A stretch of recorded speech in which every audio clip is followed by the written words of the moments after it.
그동안 추미애의 뒤에 도사리고 앉아 손 안 대고 코 푸는 격으로 추미애에 미친 칼춤이 무난하게 검찰총장 윤석열을 제거할 수 있을 것으로 생각했던 문재인이 검찰의 예기치 않은 방패에 직면하며 이제는 그의 권좌가 크게 흔들릴 것을 염려할 처지가 됐다. 이렇게 되면 추미애와 윤석열과의 싸움에 그 자신이 직접 뛰어들 수밖에 없을 것이고 보면은 이제 윤석열과 문재인 간의 맞짱 대결이 기대된다. 이미 그를 둘러싸고 있는 집권 여당인 더불어민주당 내에서는 서울행정법원이 추미애 윤석열 검찰총장의 직무정지 조치에 대해서 부당한 사례들을 들어 효력정지 결정을 내리자 당혹감을 드러내며 법무부 감찰위원회가 윤 청장을 징계하지 못하면 정권에 레임덕이 올 것을 걱정하고 있다는 것이다. 문제는 이 레임덕이 법을 무시해가면서까지 박근혜 대통령을 탄핵이라는 어거지로 끌어내렸는데 이번의 사태는 그들의 무법을 적법으로 호도해가며 무리수를 쓴 것이니까 언제 레임덕이 정권의 몰락으로 오게 될지 오금이 저리지 않을 수가 없는 것이다. 그런데 이번 추미애의 무법적 칼춤에 사법부까지 부당함을 지적한 것이 아니라 검찰 내부에서도 그동안 정권의 신여를 자처하며 추미애 편에 섰던 검사들까지 슬슬 뒷걸음을 치고 있는 데 대해 문재인과 그 일당들의 두려움이 클 것은 당연하다.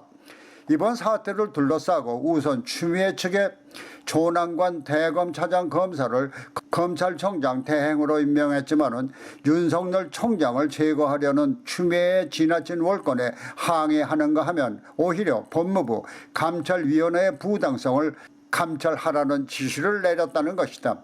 이 밖에 전국의 59개 직업 및 지청의 모든 평검사들이 추미애의 월권을 비판하고 나섰다. 또 청장 직무집행 정지 명령과 징계 청구의 법무장관 직속 부하들인 법무부 과장급 검사 12명이 검찰의 정치적 중립과 법치주의를 훼손할 우려가 있다며 추미애를 비판하는 항의 서한을 올렸다. 여기에 윤석열 총장이 업무에 복귀하자 징계위원회 위원장으로 내정된 고기영 법무차관이 윤석열 총장의 징계에 반대하며 사표를 제출해 징계위원회가 난항을 맞았다. 검찰의 이와 같은 파고는 여기서 그치지 않고 그야말로 추미애의 측근이며 자신을 정권에 충실한 시녀로 자처하는 검사까지 언제 그들에게 닥칠지도 모르는 철퇴를 벌써부터 의식한 듯 슬슬 뒷걸음을 치고 있는 것이다.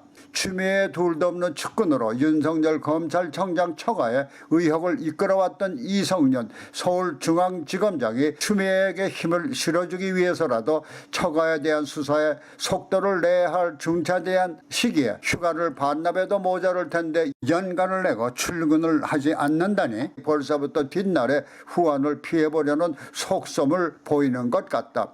여기에 이성윤의 측근인 김모 1차장 검사와 최모 2차장 검사까지 사의를 표명한 것으로 알려져 문재인의 레임덕이 몰고 올 후폭풍을 미리 피하려는 것 같다.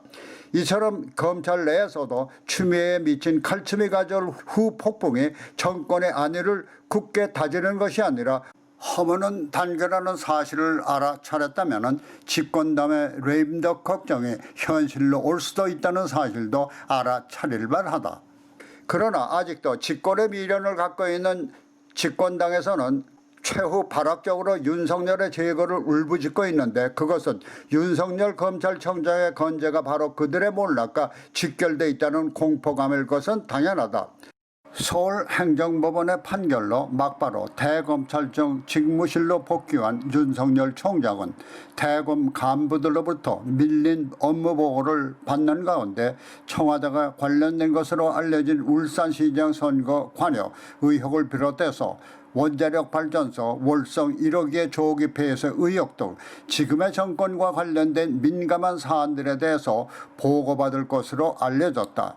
이와 같은 사안들이야말로 정밀 수사가 진행될 경우 문재인 정권의 몰락을 가져올 사안들이고 보면 집권당인 더불어민주당에서 어떤 수단과 방법을 동원해서라도 윤석열을 제거하라고 악다그리를 칠 만한데 벌써부터 그 소리가 국민들에게도 들린다는 것이다.